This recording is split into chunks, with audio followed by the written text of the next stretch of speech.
Good evening dear students. আশা করি সকলে ভালো আছো, সুস্থ আছো, নিরাপদে আছো।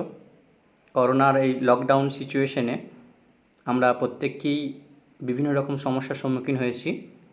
আমাদের ক্লাস, ডাইরেক্ট যে প্রত্যক্ষ ক্লাস সেগুলো এখন অফ আছে। তার ফলে আমরা কিছু কিছু অনলাইনের বিভিন্ন রকম কাজ যেগুলো হোয়াটসঅ্যাপ গ্রুপে দেওয়া হচ্ছে এবং তার সাথে বেশ কিছু জিকের নোটস পিকচার আকারে তোমাদেরকে দেওয়ার চেষ্টা করা হচ্ছে এবং তার সাথে ফোনে মোটামুটি পড়া ধরাধরির যে সিস্টেম একটা রাখা হয়েছে, পারস্পরিক পড়া ধরাধরির যে সিস্টেমটা, সেটাও অলরেডি চলছে। আর তার সাথে আমার যে চেকিং সেগুলোও চলছে এবং প্রত্যেকে যে রিপোর্ট দেওয়ার ফরম্যাটগুলো আছে সেগুলো খুব সুন্দরভাবেই চলছে। যারা এগুলো ঠিকঠাকভাবে রিপোর্টগুলো দিচ্ছ না তারা কিন্তু একটু সতর্ক হও, রিপোর্টগুলো দাও, তাতে আরও বেশি পরিমাণ তোমরা সময়গুলোকে ইউটিলাইজ করতে পারবে। যাই হোক, আজকে যেটা থেকে আমরা শুরু করব, এবার থেকে আমরা প্রতি সপ্তাহে একটি করে ক্লাস মিনিমাম দেব। একদিন অঙ্কের ক্লাস, একদিন জিকের ক্লাস, একদিন রিজনিং আর একদিন জিকে। আজকে মেনলি কিভাবে ক্লাসগুলো চলবে, তোমরা কিভাবে দেখবে এবং সেটা কিভাবে রিপোর্ট দেবে, তোমাদের কোশ্চেন্স যেগুলো আছে সেগুলোকে কি করে মেটাবে, এগুলো নিয়ে একটু আলোচনা করব। তো প্রথম বলি যে আমাদের ডাইরেক্ট প্রত্যক্ষভাবে ক্লাস করার সময় যে সুবিধাগুলো, সেই সুবিধাগুলো তো এখানে অতটা পেয়ে উঠবো না। প্রথম ভাবছিলাম যে কোনো এই জুমটুম কোনো অ্যাপস থেকে করব, কিন্তু সমস্যা হচ্ছে প্রত্যন্ত গ্রামের যে আমার ছাত্রছাত্রীরা তোমরা রয়েছো তাদের সেই মুহূর্তে লাইভ ক্লাস সেভাবে সম্ভব হয়ে উঠছে না। হয়তো এক দেড় ঘন্টার ক্লাসে দেখা যাচ্ছে যে একটু ক্লাসটা অ্যাটেন্ড করার পর কিছুক্ষণ পর নেটের প্রবলেম হচ্ছে, লাইভ থেকে বেরিয়ে যাচ্ছে বা স্কিপ করে যাচ্ছে।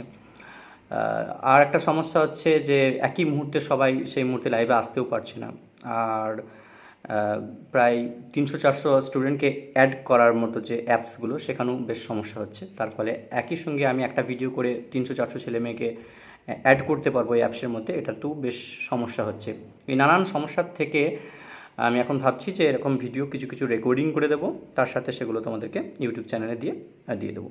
সেক্ষেত্রে হয়তো এটা বিস্তৃত জায়গায় ব্যাপারটা যাবে, তবু অসুবিধা নেই। দেখুক সবাই, চেষ্টা করুক আমাদের যে টেকনিক বা আমাদের যে পড়াশোনা সেগুলোর বিভিন্ন ছাত্রছাত্রীদের সহযোগিতা হোক। এখন আগামীকাল থেকে যেটা শুরু করব সেটা হচ্ছে প্রথম অঙ্কের। আমরা একদম প্রথম থেকে যার যেখান থেকে যা চ্যাপ্টার হয়েছে, কিন্তু আমরা এই মুহূর্তে এই লকডাউন পিরিয়ডে প্রথম থেকে শুরু করব অঙ্ক। প্রথম আগামীকাল হয়তো নাম্বার সিস্টেমটা করালাম, তারপরের সপ্তাহে হয়তো আদার্স কোনো চ্যাপ্টার বা নাম্বার সিস্টেমটাই দুদিন করাতে পারি, সিম্পলিফিকেশন, তারপরে হয়তো সিম্পল ইন্টারেস্ট, তারপরে হয়তো আস্তে আস্তে এভাবে স্টেপ বাই স্টেপ আমরা প্রতিটি চ্যাপ্টারের ওপর সংক্ষিপ্ত আলোচনা করব। তার সাথে তার যে অ্যাসাইনমেন্ট পেপার সেটাও আমি হোয়াটসঅ্যাপে বা লিঙ্কে পাঠিয়ে দেবো। সেখান থেকে তোমরা সেটা আবার আমাকে রিপোর্ট করবে, সেগুলো প্র্যাকটিস করবে, যেগুলো সমস্যা হবে সেগুলো আবার পরদিন সমাধান করা হবে। ঠিক সেই রকম ইংলিশের ক্লাসগুলো আর্টিকেল, নাউন্স, প্রোনাউন্স বা এরার কারেকশন বা আমাদের যে ওয়ার্ড স্টকের ভোকেবুলারি পার্ট, সেই পার্টগুলোকেও ঠিক একইভাবে করব। সপ্তাহে একটি ইংলিশ ক্লাস দেওয়া হবে, ওটাও আমরা শুরু করব ফার্স্ট আর্টিকেল থেকেই শুরু করব। আর এরর কারেকশনে কিছুটা পোর্শন, আর্টিকেলের উপর আবার এরর কারেকশন, সেটা একটু দেখিয়ে দেবো। জিকের ক্ষেত্রে আমরা সাবজেক্টিভ, নন সাবজেক্টিভ, কারেন্ট অ্যাফেয়ার্সের ক্ষেত্রে আজকে কিছুটা আমি শুরু করব সাবজেক্টিভের ব্যাপারটা।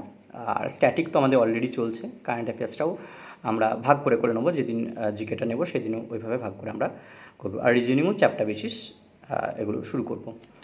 এখন বোর্ড যে ওয়ার্কিং করা বা আমাদের ভিডিওটাকে এডিট করে সেখানে যে মার্ক করার ব্যাপারটা, ওগুলো বেশ সময় সাপেক্ষ এবং এই মুহূর্তে আমার বিভিন্ন কাজের ব্যস্ততার জন্য এবং সাপোর্ট সিস্টেম আমার সংস্পর্শে না থাকার জন্য ওগুলো বেশ কষ্ট সাপেক্ষ বা সময় সাপেক্ষ হয়ে উঠবে। সেই জন্য ওই দিকটা একটু কষ্ট করে তোমরা বুঝিয়ে নিও।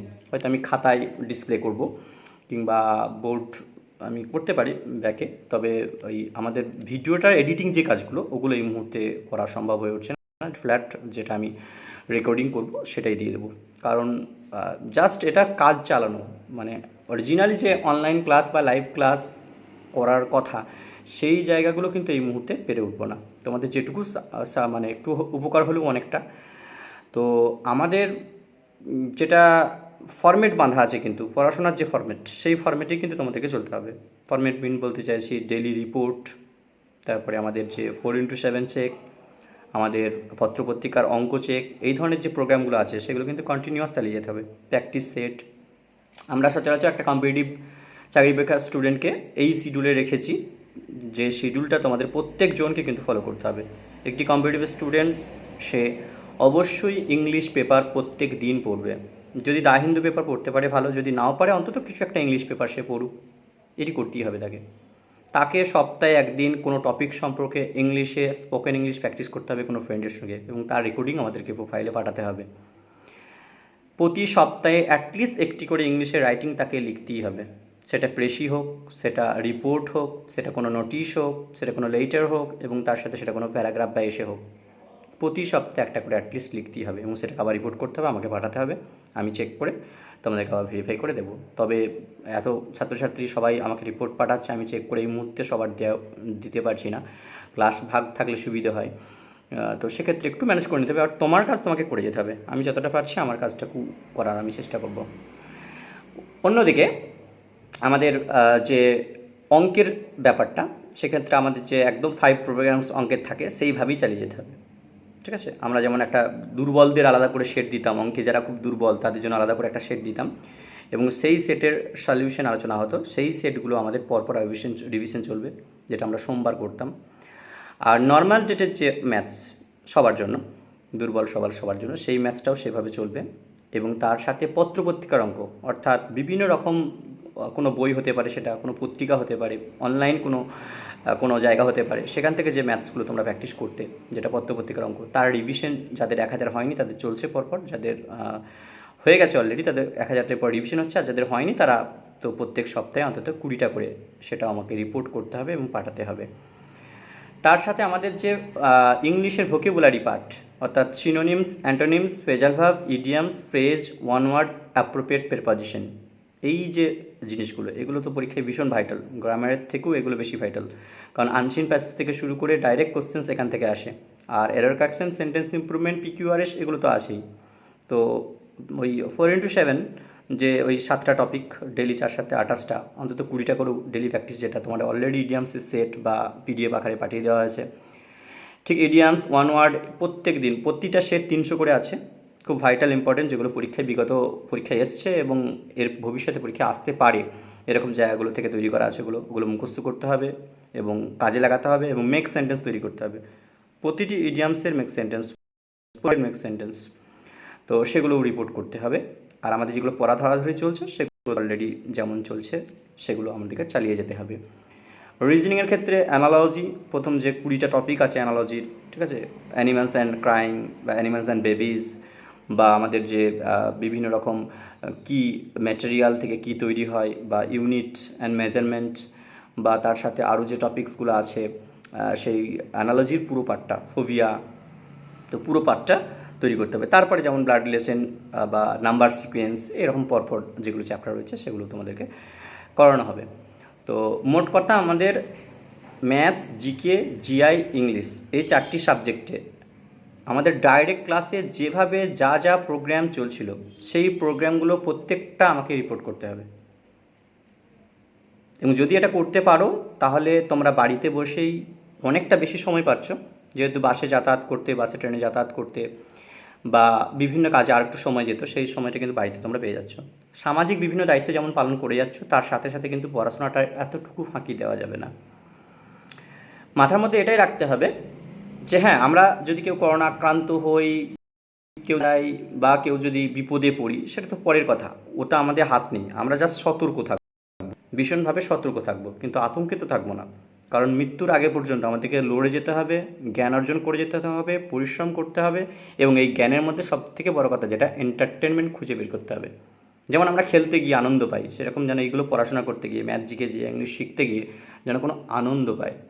আর সেই আনন্দর জায়গাটা যদি তৈরি না থাকে, তাহলে আমাদের এত পরিশ্রম আর এত চাপ দিয়ে কিছুই লাভ হবে না, পড়াগুলো মনে থাকবে না। আমরা পড়া ভুলে যাই, তার একটাই কারণ, ওই পড়ার মধ্যে কোনো আনন্দ পায় না, সেই জন্য ভুলে যাই। তাই পড়ার মধ্যে আনন্দটুকু খুঁজে বের করার চেষ্টা করতে হবে। আর তার সাথে মনে যে স্বপ্ন, ইচ্ছে পূরণ করতে হবে, সেগুলো তো আছেই। কারণ একটা টাইমে এরকম লকডাউন হয়তো কেটে যাবে, একটা টাইমে আবার সুন্দর করে তোমরা বিভিন্ন রকম চাকরির পরীক্ষা দিতে শুরু করবে, পরীক্ষা হবে, ক্লাস হবে, ডিগ্রি যাদের করছো, যা যা করছিলে যে যা, সেটা বাড়বে।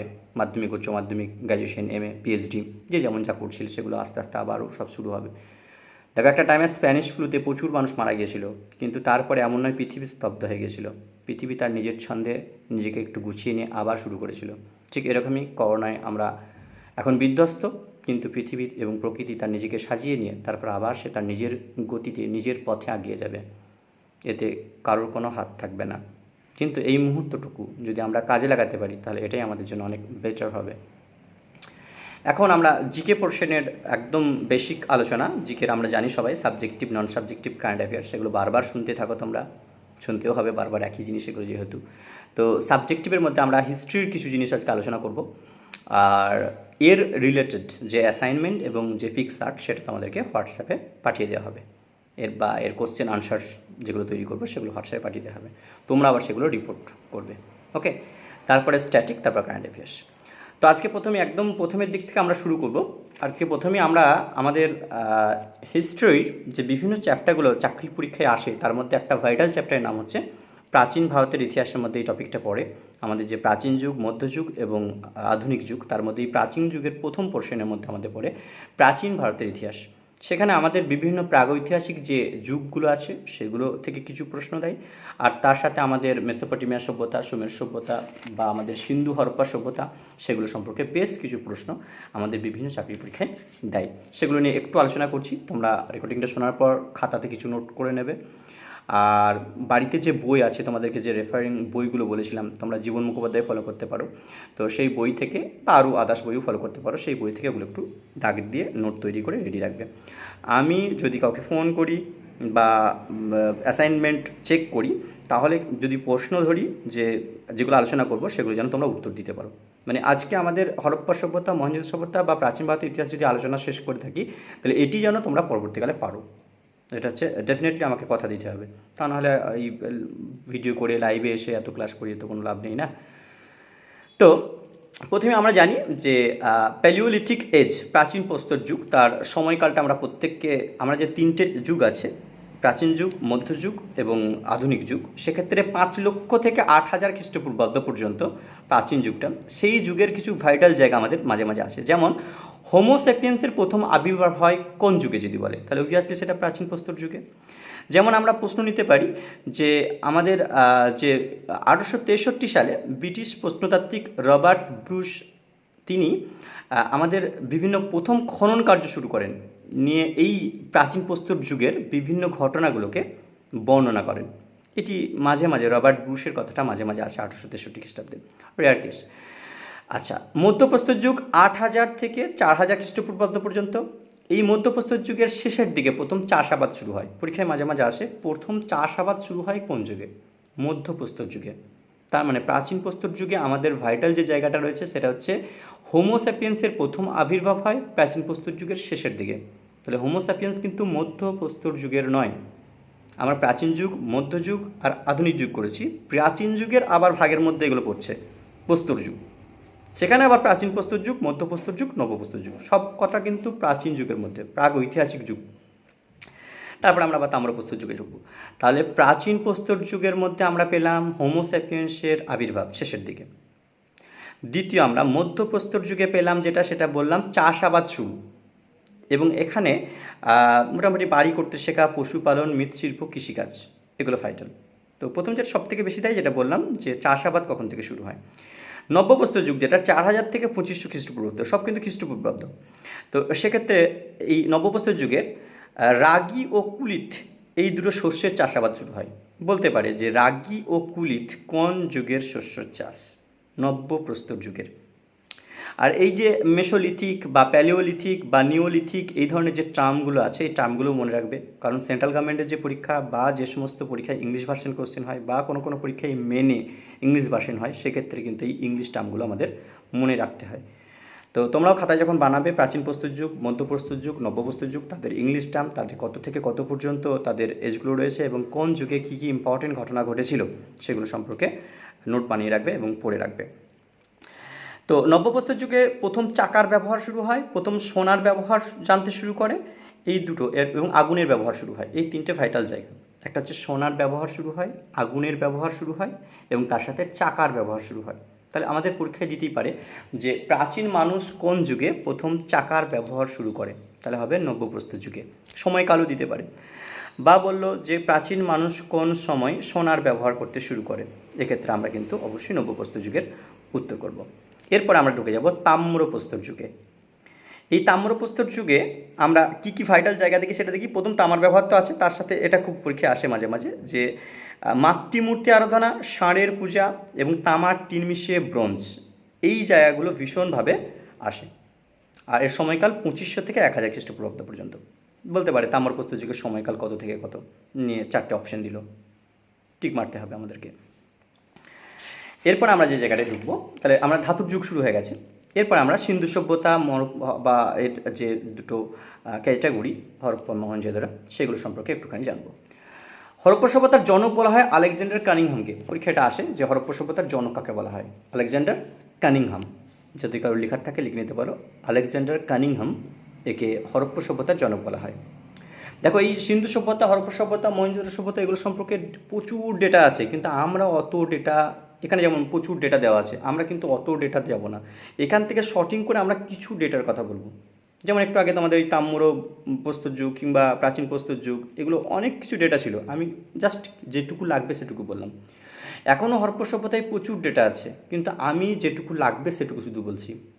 এক্সট্রা তোমরা নিজের ইন্টারেস্টের জন্য পড়ে রাখতে পারো, বাট মোটামুটি যেগুলো বলছি এগুলোর মধ্যেই চাকরি পরীক্ষায় বেশিরভাগ ক্ষেত্রে প্রশ্ন কমন পাওয়া যায়। আচ্ছা, তাহলে আমরা জানলাম যে হরপ্পা সভ্যতার জনক বলা হয় আলেকজান্ডার কানিংহাম।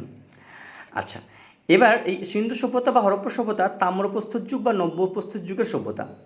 পরীক্ষা আসতে পারে যে হরপ্পা সভ্যতা বা সিন্ধু সভ্যতাটা কোন যুগের, প্রাচীন প্রস্তর যুগ, মধ্যপ্রস্তর যুগ নাকি তাম্রপ্রস্তর যুগ। তাহলে এটা তাম্রপ্রস্তর যুগের।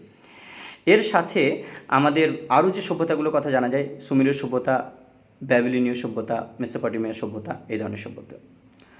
আচ্ছা, এই হরপ্পা সভ্যতার যে মোট এরিয়াটা 1.3 মিলিয়ন বর্গ কিলোমিটার, এই জায়গাটা একটু পরীক্ষায় আসে। আর হরপ্পা সভ্যতা তো আবিষ্কারকগুলো জানি, দয়ারাম সাহানি আর আমাদের যে রাখাল দাস বন্দ্যোপাধ্যায়, উনি আমাদের মহেঞ্জোদারো সভ্যতা আবিষ্কারক। আর মহেঞ্জোদারো শব্দের অর্থ মিতের স্তূপ, এগুলো মাধ্যমিকে পড়েছো, কিন্তু পরীক্ষায় আবারও আসে। এমন মাধ্যমিকে পড়েছো বলে ওগুলো আসবে না, ওগুলো আবারও কিন্তু আসে। তাহলে হরপ্পা সভ্যতার সময়কালটা আমরা জানি 1921 সাল, আর মহেঞ্জোদারো হচ্ছে 1922 সাল। দয়ারাম সাহানি আর রাখাল দাস বন্দ্যোপাধ্যায়, এই দুটো জায়গা বলবে। আর হরপ্পা তো রাভি নদীর তীরে, আর মহেঞ্জোদারো তো সিন্ধু নদীর তীরে, এগুলো কিছুটা ইম্পর্টেন্ট রয়েছে। হরপ্পার জায়গাটা পাঞ্জাব, আর মহেঞ্জোদারোর জায়গাটা হচ্ছে আমাদের বালুচিস্তান, সিন্ধু নদীর তীরে করাচিতে এই সভ্যতা গড়ে উঠেছিল। তো এই হরপ্পা মহেঞ্জোদারো সভ্যতার বেশ কিছু জায়গাগুলো আমাদের পরীক্ষা ইম্পর্টেন্ট, যে স্নানাগারটা কোথায় ছিল, শস্যঘাটটা কোথায় ছিল, কোথায় ধানের গোলা পাওয়া গেছিলো, কোনটা নদীমাতৃক সভ্যতা, কোনটা গ্রামকেন্দ্রিক সভ্যতা, দুটি নদীমাতৃক, কোনটা শহরকেন্দ্রিক, ইত্যাদি ইত্যাদি। বা সিন্ধু সভ্যতার যে হরপ্পা আর মহেঞ্জোদারোর দুটো তুলনামূলক আলোচনা, এটা কিন্তু আমাদের একটা পিকচারে বানানো আছে, দরকার ওটা আরেকবার পাঠিয়ে দেবো, সেখান থেকে তোমরা এই জায়গাটা একটু দেখে নেবে। আমরা চানহদারো, যেটা বর্তমানে পাকিস্তানে, লোথাল বর্তমানে গুজরাটে, এই আমাদের যে সমস্ত জায়গাগুলো পাওয়া গিয়েছিলো, যেমন 6টি শস্যগার পাওয়া গিয়েছিলো হরপ্পাতে। আমাদের এর সাথে বৃহৎ শস্যাগার ও স্নানাগার পাওয়া গিয়েছিলো মহেঞ্জোদারোতে, যেটা করাচি বর্তমানে পাকিস্তান। আমাদের আর একটা পরীক্ষায় আসে, সেটা হচ্ছে বর্তমানে কোথায়, কালীবাঙ্গানটা বর্তমানে কোথায়, রাজস্থানে। তারপরে আমাদের লোথাল বর্তমানে কোথায়, গুজরাটে। চানহদারো বর্তমানে পাকিস্তানে। এই ধরনের বেশ কিছু টার্ম আসে, যেগুলো বর্তমানে কোন জায়গায় রয়েছে এগুলো আসে। আর স্যার জন মার্শালের নেতৃত্বে এই খনন কার্য শুরু হয়, এই জায়গাটাও পরীক্ষায় আসে। মেহুলা বলে একটা টার্ম এখানে আছে নাকি বুঝতে পারছি না। মেহুলা, হরপ্পা সভ্যতার লোকেরা যে বাণিজ্য করতো, সেই বাণিজ্য বোঝাতে মেহুলা ব্যবহার করা হতো। আমি জাস্ট কিছু কিছু বেছে বেছে জায়গা বলছি, যেগুলো মোটামুটি তোমরা একটু বেশি গুরুত্ব দেবে। আর তোমরা এখান থেকে করবে হরপ্পা সভ্যতা অবশ্যই শহরকেন্দ্রিক সভ্যতা, কিন্তু ওই তুলনামূলকটা আমরা পিকচারে পাঠিয়ে দেবো, যেটা তুলনামূলক আলোচনা বললাম ওটা পিকচারে পাঠিয়ে দেবো। এইভাবে মোটামুটি তোমরা হরপ্পা সভ্যতাটাকে রেডি করবে। আর এদের যে লাইনগুলো ছিল, যে লিপি আর কি, সেই লিপির লাইনগুলো কিন্তু আমাদের বাম দিক থেকে ডান দিক বরাবর লেখা হতো, ঠিক আছে। এগুলো পরীক্ষা আসে, যে বাম দিক থেকে ডান দিক, ডান দিক থেকে বাম দিক ইত্যাদি। এদের শৈল্পিক রীতিকে বলা হতো, একটা টার্ম আছে বাউস্ট্রোফেডন। এদের যে শৈল্পিক পদ্ধতিতে লেখার একটা রীতি, এটাকে বলা হচ্ছে যে বাউস্ট্রোফেডন। এটা একটু নোট করে নিতে পারো, বাউস্ট্রোফেডন কী, পরীক্ষা আসতে পারে। আচ্ছা, এরপর আমরা যে সভ্যতায় ঢুকবো তার নাম হচ্ছে বৈদিক সভ্যতা, এবং এই বৈদিক সভ্যতায় টা 1500 খ্রিস্টপূর্বাব্দে যখন ভারতে আর্যরা আগমন করে তখন থেকে এটার সময়কাল। আর আমরা এই বৈদিক সভ্যতার ঋগ্বেদ, সামবেদ, যজুর্বেদ, অথর্ববেদ এই ব্যাপারগুলো থেকে কিছু কিছু প্রশ্ন আসে যে কোন বেদে কি আছে, এগুলো থেকে বেশ কিছু প্রশ্ন আমাদের পরীক্ষায় আসে। আর আমাদের বেশ কিছু প্রশ্নের মধ্যে 1500 থেকে 1000 খ্রিস্টপূর্বাব্দ পর্যন্ত ঋগ্বেদের সময়কাল, এবং ওই মুহূর্তে আমাদের যে সমস্ত বেদগুলো রয়েছে সেগুলোর ক্ষেত্রে কিছু কিছু রয়েছে, যেমন সামবেদে এই সাম বা সামন এই শব্দটা হচ্ছে সুর। যজুর্বেদে আমাদের বিভিন্ন রকম শ্লোক আছে, যেই শ্লোকগুলোতে যাগযজ্ঞ, মন্ত্র, তন্ত্র এসবের কথা উল্লেখ আছে। অথর্ববেদে আমাদের জাদুবিদ্যার কথা বলা আছে। এরকম কোন বেদে কি রয়েছে এটা আমরা একটা পিকচার বানিয়েছি, সেটা তোমাদেরকে পাঠিয়ে দেবো। তার সাথে আমাদের বৈদিক সভ্যতায় যে বিভিন্ন রকম দেবতাদেরকে কল্পনা করা হতো সেগুলোর পরীক্ষার নাম মাঝে মাঝে আসে। যেমন আকাশের দেবতা ছিল মিত্র বা সূর্য, বায়ুর দেবতা ছিল ইন্দ্র ও মরুৎ, পৃথিবীর দেবতা ছিল অগ্নি ও সোম, নদীর দেবী ছিল সরস্বতী, এই ধরনের বিভিন্ন দেবতা ছিল। প্রধান দেবতা ছিল ইন্দ্র, যার অপর নাম ছিল সেই মুহূর্তে পুরন্দর, অর্থাৎ পুরন্দর কে দুর্গ ধ্বংসকারী পুরন্দর। আর এই মুহূর্তে এই জায়গায় সেভাবে পরীক্ষায় আসার মতো খুব একটা আসে না। বৈদিক যুগের বণিকদের বলা হতো পানি, এরকম একটা টার্ম পরীক্ষায় মাঝে মাঝে দেয়। এছাড়া ঋগ্বৈদিক যুগের বিভিন্ন মহিলাদের নামগুলো মাঝে মাঝে দেয়, অপালা, লোপামুদ্রা এই ধরনের মহিলারা সেই মুহূর্তে খুব ভালো কাজ করেছিলেন, এগুলো পরীক্ষায় মাঝে মাঝে আসে। আর্যদের মধ্যে বর্ণাশ্রম প্রথা চালু ছিল। বৈদিক যুগে লোহার ব্যবহার জানা ছিল না, এটা বৈদিক আর্যদের লোহার ব্যবহার জানা ছিল না, এই জায়গাটা পরীক্ষায় আসে যে বৈদিক যুগে কি লোহার ব্যবহার জানা ছিল, যে 4টে অপশন দিয়ে দেয়। এই হচ্ছে মোটামুটি আর্য সভ্যতা, বৈদিক যুগ, এবং তার আগে হরপ্পা সভ্যতা, মহেঞ্জোদারো সভ্যতা, তার আগে আমাদের মোটামুটি ওই ভারতের যে ভারত নয়, টোটাল হিস্ট্রির, প্রাচীন ভারতীয় হিস্ট্রির ঠিক আগের মুহূর্তে যে যে জায়গাগুলো রয়েছে সেগুলো হচ্ছে আমাদের প্রাচীন প্রস্তর যুগ, মধ্যপ্রস্তর যুগ, নব্যপ্রস্তর যুগ। ঠিক আছে। আর আমাদের টোটাল স্ট্যাটিক পোর্শনে ফার্স্ট ডে তোমাদের কাজ থাকলো, আমরা পিকচারটাও দিয়েছি, সেটা হচ্ছে সিনেমা। ঠিক আছে। সিনেমার পিকচারটে যে যে টপিকগুলো দেওয়া রয়েছে একটু দেখে নেবে। প্রথম চলচ্চিত্র, প্রথম সবাক চলচ্চিত্র, নির্বাক চলচ্চিত্র, প্রথম কোন চলচ্চিত্র রাজ্যসভা মনোনীত হয়, রাজ্যসভা মনোনীত প্রথম পরিচালক কে ছিলেন, বা অস্কার পুরস্কার প্রথম কে পান, কোন বাঙালি অস্কার পুরস্কার পান, কত সালে পান, কী জন্য পান, কোন ফিল্মের জন্য, এরকম মোটামুটি সিনেমার সম্পর্কে যে একটা নোটস লেখানো আছে। দরকার হলে আরেকবার পিকচারটা আমরা দিয়ে দেবো, আরেকবার লিঙ্কেও দিয়ে দেবো, ওই জায়গাটা করবে। তাহলে স্ট্যাটিকের পড়া রইল সিনেমা। সাবজেক্টিভের পড়া কিছুটা আলোচনা করার চেষ্টা করলাম। সাবজেক্টিভ পড়া হিসেবে আমি কিন্তু বারবার বলছি যে আর্য সভ্যতা, মহেঞ্জোদারো সভ্যতা এগুলো ফার্স্ট টপিক। আমি জাস্ট যে কটা কথা বললাম সেগুলো বেছে নেওয়া কিছু কথা, এগুলো পুরো সম্পূর্ণ কথাটা নয়, জাস্ট বেছে নিয়েছি, সেগুলো কিছু কথা বললাম।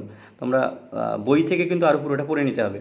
তাহলে আমাদের ইতিহাসের সাবজেক্টিভ পড়া দেওয়া থাকলো আর্য যুগ, বৈদিক যুগ, তার আগে আমাদের প্রাচীন প্রস্তর যুগ, মধ্যপ্রস্তর যুগ, নব্যপ্রস্তর যুগ, কখন কি জানা ছিল ব্যবহার, কার ব্যবহার জানা ছিল না, হরপ্পা মহেঞ্জোদারো সভ্যতায় জায়গাগুলো বর্তমানে এখন কোথায়, কোথায় স্নানাগার, কোথায় শস্যাগার, আর হরপ্পা মহেঞ্জোদারো সভ্যতার মধ্যে বেসিক পার্থক্য কী, এবং তার সাথে এই রিলেটেড যে পিকচারগুলো রয়েছে, যে পিডিএফ ফাইলগুলো আছে, যে নোটসগুলো আছে, সেগুলো পড়া। স্ট্যাটিকে পড়া হলো সিনেমা। আর কারেন্ট অ্যাফেয়ার্সে পড়া আমি দিচ্ছি একদম পুরাতন পড়া, 3টে টপিক দিচ্ছি পড়া। এই পড়াগুলো কিন্তু আমি নেক্সট যখন জিকে ক্লাস হবে জিজ্ঞেস করব। আর এরপরে কিছু কিছু ক্লাস লাইভ করব, সেখানে কিন্তু লাইভই জিজ্ঞেস করব, বা আলাদা করে ফোন করতে জিজ্ঞেস করার ব্যাপার থেকেই যায়। স্টেট ক্যাবিনেট, রাজ্যের মন্ত্রীর নাম, সেন্ট্রাল ক্যাবিনেট, কেন্দ্রের মন্ত্রীর নাম, আর ইম্পর্টেন্ট পোস্ট, এই 3টে টপিক পড়া রইল। রিভিশনাল পড়া, বাট পড়া রইল। স্টেট ক্যাবিনেট, রাজ্যের মন্ত্রীর নাম ঝরঝর করে মুখস্থ বলতে হবে। সেন্ট্রাল ক্যাবিনেট, কেন্দ্রের মন্ত্রীর নাম, যে যে মন্ত্রীর নাম মুখস্থ করতে হয় বা পরীক্ষা আসে সেগুলো। আর ইম্পর্টেন্ট পোস্টে অনেকটা ভাস্ট জায়গা। সুপ্রিম কোর্টের বিচারপতির নাম কি, হাইকোর্টের বিচারপতির নাম কি, আইএমএফের হেড কে, ইউনেস্কোর চেয়ারম্যান কি, ইউজিসির চেয়ারম্যান কি, ক্যাগের হেড কে, ঠিক আছে, ইলেকশন কমিশনার কে আছেন, এরকম প্রায় 50খানা পোস্ট, ভাইটাল ইম্পর্টেন্ট পোস্ট। বিমান বাহিনীর হেড, স্থলবাহিনী, জলবাহিনীর হেড, তো এগুলো পড়া রইল। তাহলে আজকে আমরা বেসিক্যালি ইন্ট্রো করলাম, সূচনা দিলাম, এবং এই সূচনার সাথে সাথে জিকে পোর্শনটা নিয়ে একটুখানি আলোচনা করার চেষ্টা করলাম। এই জিকের ইতিহাসের পড়া দেওয়া রইল, স্ট্যাটিক জিকের সিনেমা পড়া দেওয়া রইল, আর কারেন্ট অ্যাফেয়ার্সের state cabinet, central cabinet and important post, এই 3টে টপিক পড়া দেওয়া হলো। এগুলোর ওপর যে পিডিএফ ফাইল নোটস আছে সেগুলো পাঠিয়ে দেওয়া হবে। হোয়াটসঅ্যাপে যেগুলো পিকচার পাঠানো হবে সেগুলো তৈরি করবে, আর এগুলোর ওপর পড়া দেওয়া হবে। আদার্স ম্যাথস, ইংলিশ এবং রিজনিং তার উপর আলাদা আলাদা করে ক্লাস শিডিউল আমি দিয়ে দেবো। ওকে।